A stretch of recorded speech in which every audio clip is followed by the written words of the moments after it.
안녕하세요. 용의자와의 수사반장 권미란입니다. 오늘 코스피가 불기둥을 뽑아냈습니다. 자, 이제는 신중하실 시간인데요. 수사를 진행해 보시죠. 오늘 토마토 투자클럽 화재누리 전문가 유한타증권 김용학 대리 함께합니다. 안녕하세요. 네, 안녕하십니까.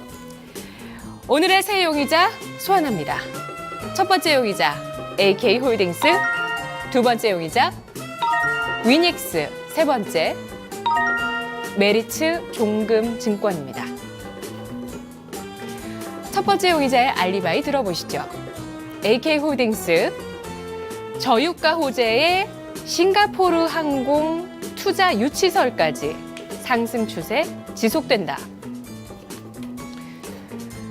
자, 유가는 또 뭐 30달러 선까지 떨어질 수 있겠다는 시각, 전망까지 나오더라고요. 예, 그런 가운데서 이런 유가 가운데서 저가 항공사들 또 주목을 받는데 더불어서 더 주목할 수밖에 없는 모멘텀 알리바이가 나왔습니다. 어떻게 봐야 될까요? 일단 뭐 싱가포르 항공이 투자한다면은 더 좋겠죠, 지금보다는. 근데 그거를 주가에 상당 부분 반영하고 있다는 것도 우리 생각을 좀 해야 됩니다. 네. 최근 들어 상당히 많이 올랐거든요. 그리고 또 한 가지 유가가 지금 그 저유가로 가고 지금보다 더 내려갈 거다. 뭐 이렇게 얘기 나오는 부분도 시장에서는 사실 좀 식상한 재료일 수 있습니다. 오히려 그런 것들을 근거로 얘가 실적이 호전되기 위해서는 여객 수요가 많아야 되겠죠. 그러니까 그런 것들과의 수치가 나올 때 이제 설득력이 좀 더 커질 수 있는데, 우선 지금 현재 그 시점의 주가에 대한 것은 이런 두 가지 조건들을 빼놓고 현재 시점 주가가 어디에 가 있느냐가 중요한 포인트가 될 수 있거든요. 자, 그 증거 자료를, 첫 번째 증거 자료를 보도록 하겠습니다. 지금 이제 알리바이로 제시한 건 우리가 이제 증권시장에 쓰는 용어로 재료라고 얘기할 수 있는데, 요거 좀 다른 측면에서 제가 올려놨는데요. 저 왼쪽에 노랗게 원을 칠한 부분과 오른쪽에 원을 칠한 부분이 있습니다. 그러니까 뭘 의미하느냐. 상승 각도를 제가 표시하는 조그만 거 원 안에 45도, 44도 네네. 보이시죠? 네. 저 왼쪽 거는 고점을 대비했는데 45도고 얘는 그보다 좀 낮춰서 봤는데도 44도입니다. 밑으로 봤거든요. 그러니까 44도, 45도 각도가 넘어서면 주가가 상승세가 지속되게 부담스러운데 얘가 지금 6개월째 저점을 높여가는 상승이거든요. 네네. 피로도가 쌓일 때 왔다는 얘기죠. 네. 그러면은 지금 현재 나와 있는 저유가 싱가포르 항공의 투자 이것보다 현재 시점에 놓여져 있는 주가 움직임의 포인트에 더 큰 의미를 부여하셔야 되는 거고, 요 종목의 또 한 가지, 그 두 번째 자료를 잠깐 보겠습니다. 연기금의 평균 매수 단가를 좀 볼 건데, 이거는 좀 다른 측면인데, 두 번째 증거 자료를 보게 되면은, 연기금의 현재 평균 매수 단가, 요거 유가인데, 요거 말고 두 번째요. 연기금의 그 평균 매수 단가가 97,000원인데, 그거 네. 지금 증거 자료로 표시가 안 돼 있는데, 97,000원이거든요. 97,900원. 최근 연기금 상계. 그럼 지금 가격에는 큰 차이가 없어요. 그러면 지금 현재 시점은 기술적으로 부담스럽지만은 연기금의 향후 매수가 들어오면 한 번쯤 주목할 요인이 있다라는 걸 설명드리려고 말씀드렸던 거고. 자, 두 번째는 나왔던 그 저유가, 그거 잠깐 보겠습니다. 저유가가 지금 여기 지금 보여질 것이 서부 텍사스 중진류인데 그냥 마냥 내려갈 것 같잖아요. 전저점 깼거든요, 지금 현재. 네. 그럼 더 내려갈 가능성, 아까 말씀하신 대로 30불대로 간다. 이렇게 되면 큰일 날 나라들 많을 텐데, 기름 많이 쓰는 항공사는 분명히 긍정적일 겁니다만은, 아까 말씀드린 대로 이거 외에 봄철이니까 분명히 여객 수요가 증가합니다. 그래서 이벤트 많이 하잖아요. 뭐 제주도까지 뭐 왕복이 뭐 2만 원이네 막 그런 얘기도 막 나오더라고요. 들어가 보면 없어요. 다 팔리고. 미끼 상품이죠, 미끼 상품. 그러니까 그런 것들을 자꾸 내보내고 네. 해서 사람들이 유입돼서 항공 수요가 증가되면, 사실 항공 수요가 저가 항공 수요가 많이 증가된대요. 그런 게 수치로 늘어난다면 아까 말씀드린 연기금의 평균 매수 단가, 지금 가격과 큰 차이가 없기 때문에 그때 돼서는 주목을 좀 해야 되지만 현 시점만 놓고 보면은 따라가서 살 수 있는 상황은 아니다. 그래서 이 종목은 현재 가격권을 근거로 해서는 위험에다가 놔야 될 것 같습니다. 네. 한 여행주 분석을 보니까 지난 1월에 우리나라 해외 출국자 수가 사상 최대였나요? 그렇죠. 예, 기록을 했더라고요. 지금 여행객 수요는 좀 뒷받침돼주는 건 맞는 거라고 판단해도 될까요? 근데 네. 예를 들어서 우리 여행 수요가 일본, 동남아, 중국에서 유럽 쪽으로 많이 넘어가는 수준이라 하더라고요. 그러면 저가 항공 유럽까지 못 가요. 저가 항공 유럽까지 못 네네네. 갑니다. 그러면은 이 수요가 아시아 쪽에 증가되면 저가 항공이 커버할 수 있는데 그게 저쪽으로 멀리 가버리면 12시간 가는 데로 가버리면 이 항공이 그걸 커버를 못하기 때문에 여객 수요 증가에서도 잠시 배제될 수가 있거든요. 그런 부분도 감안해야 될 것 같습니다. 다들 유럽 간다 할 때 나 안 가면 또 섭섭하니까 동남아라도 가겠죠. 이런 분위기도 참 중요한 것 같습니다. 어떻게 판단을 하실지는 또 여러분의 몫일 것 같고요. 김용학 대리님, AK홀딩스가 싱가포르 항공에서 투자를 받는다는 건 우리가 진실인지 아닌지 언제쯤 확인할 수 있을지 또 여러 가지 알리바이 증거들이 있을 텐데요. 수사해 주시죠. 네, 먼저 싱가포르 항공에서 20% 지분 투자 받는다라는 것은 어쨌든 검토 중인 확정된 바는 없다고 이렇게 나온 만큼 그 투자를 받는 것은 어느 정도 기정사실화되지 않았나 이렇게 볼 수 있을 것 같고요. 우선 AK홀딩스 주가를 보기 위해서는 제주항공이 가장 AK홀딩스에 영향을 좀 많이 미친다고 이렇게 봐야 할 건데 제주항공이 3월 달에 상장 심사 청구를 하고 올해 안에 또 상장 계획을 가지고 있습니다. 그래서 상장 시기쯤 돼서는 또 이벤트 상승도 또 가능하리라 좀 생각이 되고 있고요. 제주항공을 보면 제가 준비한 증거 자료 한번 보시면 한진칼이 보유한 진에어나 에어부산, 이스타항공 등 다른 이제 저가 항공사 업체들과 좀 비교할 때는 매출액, 영업 마진, 부채 비율 모든 면에서 제주항공이 다른 이제 저가 항공사들을 좀 압도하고 있는 모습입니다. 그런데 이제 다만 이렇게 좀 시장에 다 알려진 재료들이 다 노출이 현재는 좀 다 되어 있습니다. 올해 상장할 것이라는 것도 대부분의 투자자가 또 알고 있고, 그리고 싱가포르 항공으로부터 투자를 받는다는 것까지 오늘 공시로 이렇게 좀 어느 정도 이렇게 나온 상황에서 주가도 최근에 좀 많이 올랐습니다. 그래서 현재 주가가 비싼지 싼지의 판단이 지금에선 좀 남아 있을 것 같은데요. 올해 기준으로 예상 PER 한 14배 정도 거래되고 있는 상황이라서 10만 원 이상의 상승 여력은 낮지 않지 않나 이렇게 좀 판단이 되고 있고요. 그래서 오늘 초반에도 이렇게 좀 상승을 하다가 뒤에 이제 차익 매물이 나온 것도 여기에 대한 또 부담감이 또 작용하고 있지 않나 좀 생각이 되고 있습니다. 그래서 물론 이 주가보다 좀 많이 빠진다고 하면 다시 또 10만 원 정도까지 목표가 잡고 이런 트레이딩 관점에서 접근은 가능은 할 것이라 이렇게 좀 생각이 되는데 지금 주가 구간에서는 좀 부담감이 있기 때문에 저도 위험으로 좀 놓고 싶습니다. 네, AK홀딩스 수사 결과 정리하겠습니다. 지난해 주가 102% 상승, 올해 주가 23% 추가적으로 상승하고 있습니다. 제시하고 있는 알리바이, 또 긍정적인 호재들 이미 주가에 녹아들었다라는 얘기를 하고 있는데요. 지금부터는 이 부분들 기억하셔야 되겠습니다. 바로 싱가포르 항공의 투자 유치설과 또 3월에 제주항공의 IPO까지 호재들이 어느 정도 녹아들어 있는 주가다라는 점이겠죠. 그런 가운데서 현재 두 분은 과연 추가적인 상승을 보일 수 있을 만큼 가격적인 매력도가 있는가, 상승 각도는 어땠는가 이런 부분들을 따져왔습니다. 상승 각도와 PER 수준을 감안했을 때 AK홀딩스 증거 불충분입니다. 위험으로 놓도록 합니다. 두 분 모두 위험 의견 주셨고요. 두 번째 용의자 위닉스입니다. 그가 말하는 알리바이. 계절적 이슈와 수급 호전, 상승세 지속 전망된다. 황사 이야기 나오고요. 또 이전에는 다시 한번 중국 주식으로 봐야 된다. 중국의 수혜가 있는 주식으로 봐야 된다. 이런 얘기들 나왔고요.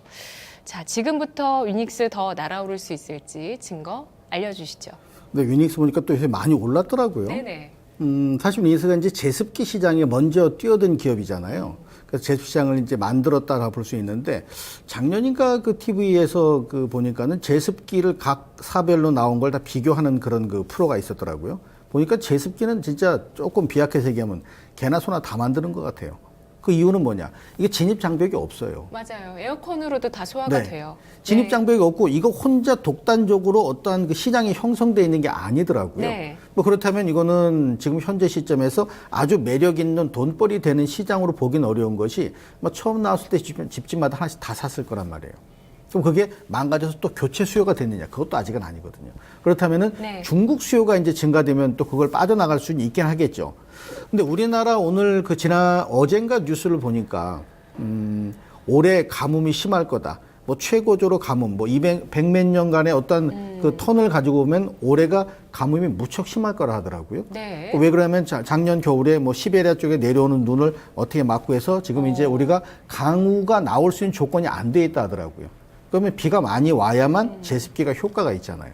근데 비가 많이 안 온다면 제습기가 우리나라에서 안 팔릴 수도 있을 거고, 물론 중국 시장이 또 그걸 또 커버할 수 있겠지만, 그래서 그런 부분은 긍정적인 요인으로 제습기 시장에 작용되지는 못할 거고, 수급의 안정감도 사실은 좀 부각된 건 아니라고 봅니다. 제가 증거자료 잠깐 보겠습니다. 두 번째 거부터요. 두 번째 거 그 보게 되면은 수급 동향이라고 이제 올려놓은 거 있잖아요. 요게 기관 외국인 매수가 들어오는 게 보입니다. 근데 실질적으로 이 매수, 기관 매수 어저께 500주, 외국인 매수 19,000주. 저게 수급의 방향성을 돌릴 만큼 강하냐. 물론 이제 기관은 기존에 사놓은 게 있기 때문에 뭐 일단 현재 유지가 돼 있지만은 사놓은 게 있다는 것은 팔 가능성도 있다는 얘기입니다. 주가가 올랐기 때문에. 뭐 그렇다면 저게 수급의 안정감이다라고 평가하기에는 좀 삐딱하게 볼 필요도 있다는 얘기고요. 그리고 첫 번째 그 증거 자료를 좀 보겠습니다. 요건 제가 일봉 차트를 올려놓은 건데, 원을 3개를 해놨어요. 저 뭐냐면 단기선 간의 이격을 표시해 놓은 겁니다. 이격을. 그러니까 단기선 간의 이격이 벌어지는 시점에 이 종목의 특징은 영락없이 횡보 내지는 답답함이 진행되는 네. 상황이 연출됐거든요. 딱 지금 그 시점에 갔는데 오늘 양봉이 나옴으로 인해서 그러한 모습이 벗겨질 것 같지만 사실 그런 것이 지속적으로 이어진다면 수익을 낼 기회가 지금 요 시점은 아닐 거라는 생각이 드는 겁니다. 그래서 네. 계절적인 요인에 따라서 이 위닉스가 현재 시점에 수요가 증가될 수 있는 시점에 근접했다라고 하는 것에 대해서는 주가가 이미 반영이 됐고, 또 올해 그 강우가 많지 않다면 그 역시도 뭐 긍정적인 요인은 아니다라고 봐서 지금 현재 시점 따라가 사는 건 기술적으로나 아니면 계절적인 요인을 제시했던 증거나 깔끔하진 않기 때문에 저는 위닉스에 대해서도 위험에다가 놓도록 하겠습니다. 네, 최근 흐름은 분명히 그 중국 모멘텀을 반영하고 있는 듯 보입니다. 횡보했다가 또 상승하고 횡보했다가 상승하는 모습. 이제는 또 횡보할 차례다, 조정의 차례다라고 얘기를 해주셨는데요. 그렇다면 긴 관점에서 봤을 때 위닉스가 지난해 고점인 28,000원 수준까지 도달할 가능성도 적다고 보시는 건가요? 네, 그렇습니다. 저는 지금 현재 시점에서는 그 가격을 가기 위해서는 뭔가 이슈가 나와줘야 됩니다. 이슈라는 거, 그렇죠. 네. 중국에서 많이 팔렸다더라. 진짜 많이 팔렸다더라는 걸 보여준다면 그게 가능할 거예요. 근데 지금은 기대감이니까 뭐 그런 부분을 미리 반영했다라고 봐야 되겠죠. 네, 김용학 대리님, 위닉스가 중국으로 다시 어떤 방식으로, 어떤 모습으로 진출하고 있는지 구체화시킬 필요도 있을 것 같아요. 증거들 알아보죠. 네, 먼저 뭐 계절적인 이슈가 있는지 우선 분석을 해보면 뭐 제습기를 본격적으로 판매하기 시작한 한 13년도 5, 6월 달에 고점을 찍고 하락을 했었고요. 그리고 14년도에는 한 5월 정도에 고점을 찍고 하락을 했습니다. 그래서 제습기가 주로 여름에 사용된다는 것을 봤을 때 주가는 뭐 한 2, 3개월 전에 미리 움직인다고 판단이 되고요. 그래서 계절적인 이슈는 뭐 어느 정도 작용은 하고 있다는 판단이 들고 있습니다. 그래서 그동안은 좀 제습기 부분에서 뭐 국내 1위 하면서 주가의 상승이 한 2년 동안 전인을 했었다면 이제는 좀 중국 시장으로 뭐 공기청정기 이것을 또 공급하게 되면서 뭐 작년 대비 뭐 중국 시장 매출이 한 100% 이상 뭐 신장할 것이다라는 뭐 레포트들이 좀 나오고 있는데요. 전체 매출 대비해서는 한 10% 정도로 좀 미미한 수준이지만 중국의 환경오염 문제 등으로 공기청정기 사용량이 또 늘어난다면 향후에 성장 동력은 또 될 수도 있다라는 판단이 들고 있습니다. 근데 작년처럼 제습기 부분에서 또 올 여름에 마른 장마가 다시 올 수도 있고, 그리고 또 이제 제습기 부분에서 경쟁이 계속적으로 좀 치열해지고 있는 레그오션 시장이기 때문에 작년 3분기와 같은 적자 상황이 다시 오지 말란 법은 또 없는 것 같습니다. 그래서 공기청정기 중국향 매출 증가가 빠르게 신장한다면 또 모를까, 아직은 주가가 올라가는 게 좀 부담스러운 시점으로 보이고 있고요. 그래서 저도 위험에 의견을 또 드리고 싶습니다. 네. 자, 위닉스, 제습기 업체로 봐야 되나, 공기청정기 업체로 봐야 되나, 조금 헷갈리는 부분이 있는데, 네. 그 매출 비중으로 좀 수치가 나와 있는 게 있나요? 일단 제가 수치를 정확히 뽑아오지 않았습니다만 제습기로 보시는 게 맞겠고요. 네. 왜냐하면 제습기로 시장에서 인식됐기 때문에 그 수치가 만약에 다른 거더라도 시장에서는 제습기로 인정을 해버립니다. 제습기 시장에서 얘가 선두주자다. 근데 그 제습기라는 것이 매력적일 부분이 있을 수 있지만 시장을 넓혀 나가는데 매력은 분명히 없어졌어요. 네, 알겠습니다. 자, 위닉스 수사 결과 정리하도록 하죠. 일단 올해 가뭄이 나타날 수 있겠다는 전망이 나오고 있고요. 또 2분기부터 공기청정기 관련 수출액과 또 제습기의 매출이 시작될 수 있다는 점이 오늘 시장의 기대감으로 나오고 있는데요. 자, 과연 제습기로 많이 팔릴 것이냐, 공기청정기로 이 위닉스의 제품을 선택할 것이냐, 소비자들 어떤 식으로 선택을 하고 있을까요? 저도 공기청정기 가지고 있습니다. 위닉스 거더라고요. 저는 제습기를 상당히 디스했었는데 뭐 그거 있으나 마나 에어컨에 다 있는데 이렇게 얘기를 했었는데 공기청정기로 이 제품을 가지고 있었습니다.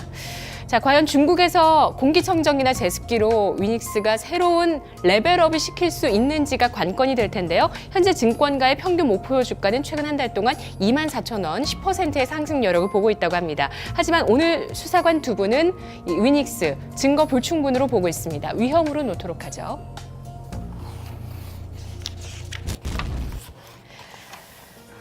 세 번째 용의자 메리츠 종금증권, 그가 말하는 알리바이. 업계 최고 수준의 수익성, 기대, 매수가 유효하다. 오늘 증권주 와우, 정말 와우입니다. 네. 코스피 지수를 견인할 정도로 아주 상당한 강한 양봉. 네, 메리츠 종금증권은 오늘 저희가 용의자로 뽑아왔어요. 네, 그 메리츠 종금증권이 속해 있는 업종, 증권 업종을 보면 여러분들이 보실 때 잘 보셔야 되는데 각 업종별로 시장에서 일정 수준 차지하는 비중이 있습니다. 거래 비중이. 이 비중이 넘어서면 그 종목으로 에너지가 모이고 그 밑으로 슬금슬금 빠지면 에너지가 빠져나가요. 근데 증권업종은 전체 거래량의 8% 이상의 거래가 유지되면 상승세로 갈 수 있는 확률이 훨씬 커집니다. 근데 오늘 아마 거의 10% 이상 지금 거래 비중이 돼 있을 겁니다. 정확한 수치를 지금 제가 보질 못해서 모르겠는데요. 거래 비중이 늘어난다라는 것은 증권업종에 대한 매력이 분명히 있다는 거고, 증권업종이 유입돼서 상승세로 진행될 수 있는 모습은 익히 얼마 전에 금리 인하가 단행되는 그 시점 전에서 한 차례 거래가 증가되면서 보여줬습니다. 그러니까 증권업종의 기대감은 분명히 존재하는 거고요. 제가 이 메리츠 종금증권의 움직임을 보면서 증권업종 차트부터 먼저 좀 보겠습니다. 증거자료 첫 번째 좀 보여주세요. 자, 증권업종에 대한 차트를 좀 볼 건데, 이 증권업종, 요 증권업종에 대한 차트를 볼 때 여기 위에를 잠깐 좀 봐주세요. 여기 위에, 여기 원화로 안 써있고 달러로 제가 표시한 겁니다. 달러로 환산했을 때 저기 주가 보면은 그렇죠. 업종지수 보면 이게 달러로 되어 있는 건 증권업종인데요. 달러로 표시했을 때 올라갈 여백의 공간이 분명히 남아 있습니다. 오늘 큰 상승에도 불구하고. 네. 요 두 번째로 좀 보여주세요. 두 번째 보면 여기 원화로 표시되어 있습니다. 그죠? 원화로 표시되어 있습니다. 이미 다 올라갔어요. 네. 똑같은 차트예요. 네네. 원화와 달러로 바꿨을 때 모양이 바뀐 겁니다. 지금 뭘 봐야 되나요? 그렇다면 지금 뭘 봐야 되냐? 원화로 된 부분에 대한 것보다는 달러로 된 부분에 대해서 더 의미를 부여하셔야 됩니다. 어차피 뉴욕 증시 움직임이나 유럽 증시 움직임이나 상승세가 진행되는데 유럽 증시 가만히 보시면 유럽 증시에서 프랑스에 상장된 뿌조 자동차 계속 상승입니다. 우상향. 악사라고 하는 보험 우리 들어와 있는 거 있죠? 계속 상승. UBS 워버그 계속 상승. 이게 뭐냐면 지금 시장이 유동성 쪽으로 방향을 트는데 그 단초를 유로화해서 제공을 해주고 있는 부분이라면 네. 외국계 자금이 들어왔을 때 그 흐름에 맞춰서 주가 움직임을 볼 수 있는 것은 달러화를 기준으로 봐야 될 거고요. 유로화 기준으로 봐야 되는 거 아닌가요? 유로화로는 체크 안 하니까요. 유로화 환산 차트. 달러화로 네. 기준으로 봐야 되는데 네네. 지금 현재 시점에서 달러로 봤을 때 증권업종에 대한 매력은 분명히 커져 있어요. 거래도 늘어나는 모습이고 그래서 외국계 매수가 집중되는지를 봐야 되는데 그에 앞서서 기관 매수가 중요하죠. 세 번째 증거 자료 보겠습니다. 이게 메리츠 종금증권의 그 수급적인 면을 보려고 세 번째 증거 자료를 봤는데요. 기관 매수가 들어왔는데 기관 매수 3인 들어왔으니 좋다 이런 의미가 아니고 기관 매수 중에 3대 매수 유체 국가 지자체 여기 우체국이 포함되죠. 네. 연기금, 네. 투신 이 세 명이 사실은 메이저예요. 근데 이 메이저의 매수세가 유입되고 있는 부분에다가 다른 기관들도 매수를 보인다면 증권업종에 대한 매력은 상대적으로 커질 수 있습니다. 여기에 외국계 자금이 유입된다면 강력한 시너지가 될 수 있겠죠. 그래서 오늘 거래가 증가된 게 아닌가 하는 생각을 하고 또 거기에 맞춰서 본다면 메리츠증권은 석방을 시켜도 괜찮을 것 같습니다. 네, 증권업 차트가 달러와 환산으로 바꿨을 때는 아주 다른 차트가 되는데요. 이제 바닥을 찍고 돌아서는 강한 양봉을 보였습니다. 메리츠종금증권, 과연 김용학 대리님은 어떻게 이 종목을 보시나요?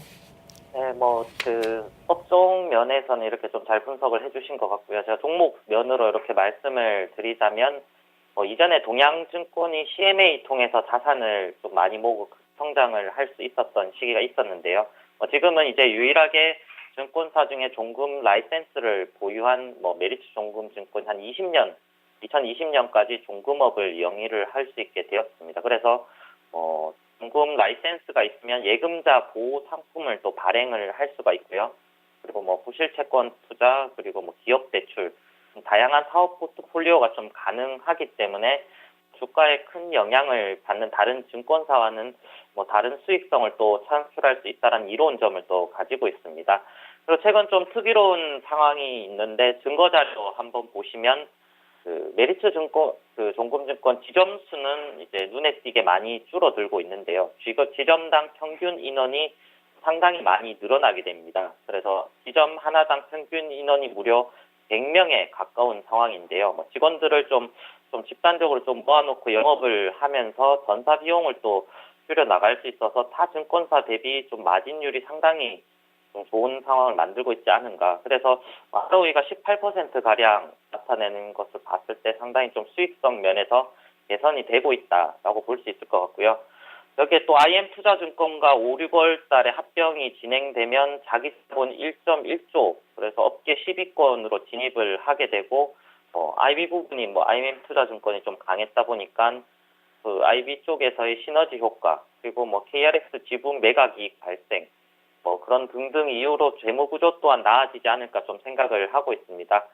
현재 정고점 부근에서 매물 부담을 좀 가지고는 있지만 좀 추세가 워낙 좀 강한 상황이라서 정고점은 또 충분히 돌파할 수 있지 않을까 생각을 해서 저도 석방의 의견을 가지고 나왔습니다. 네, 메리츠종금증권 수사 결과 정리하겠습니다. 2011년도에 무려 주가가 700원짜리의 동전주였던 이 증권사가 지난 4년 동안 환골 탈퇴했습니다. 네, M&A의 시너지도 있었고요. 지난해 한 해는 증권업 자체를 주도하는 주도적인 역할을 했었던 높은 수익성, 주가 수익률을 보여줬었던 메리츠종금증권. 증권업종 차트 자체도 달러와 환산으로 봤을 때 추가 상승 여력 충분히 있다고 판단하고 있고요. 또 업계 최고의 마진율을 보여주고 있는 메리츠종금증권 두 분 모두 오늘 석방해 주셨네요. 석방하겠습니다. 자, 이렇게 해서 오늘 새 용의자 가운데서 AK홀딩스, 위닉스 위험으로 분류됐고 메리츠종금증권 석방됐는데요. 우리 인터넷 게시판에서 프레이야님께서 위닉스는 제습기보다 생활 가전으로 도전하는 회사입니다. 그런 성장성으로 중국에 진출한 성장성으로 오르고 있다. 공부 좀 하세요. 라고 댓글을 달아주셨는데 석방하십니까? 네, 프레이야님 석방하시겠습니까? 자, 그러면 오늘 이 중에서 전략을 한번 세워볼까요? 화재누리 전문가님? 근데 아까 제가 말씀드릴 때 시장에서 인식하고 있는 부분이라는 토를 달았는데 그걸 못 들으셨나 봐요. 일단 네. 메리츠종금증권은 석방을 했고요. 네. 가격은 4,500원을 매수 가는 가격으로 보고요. 목표가 5,400원 그리고 손절가 4,200원으로 설정을 해서 메리츠종금 석방하도록 하겠습니다. 네, 김용학 대리님? 네, 저도 매수가는 한 4,500원 정도, 목표가는 6,000원, 그리고 손절가는 4,000원 하면 좋을 것 같습니다. 알겠습니다. 오늘 수사관 두 분이 메리츠종금증권 4,500원대의 목표 주가를 제시하고 있는데요. 이후의 흐름 지켜보시고요. 내일 다른 용의자와 다시 돌아옵니다.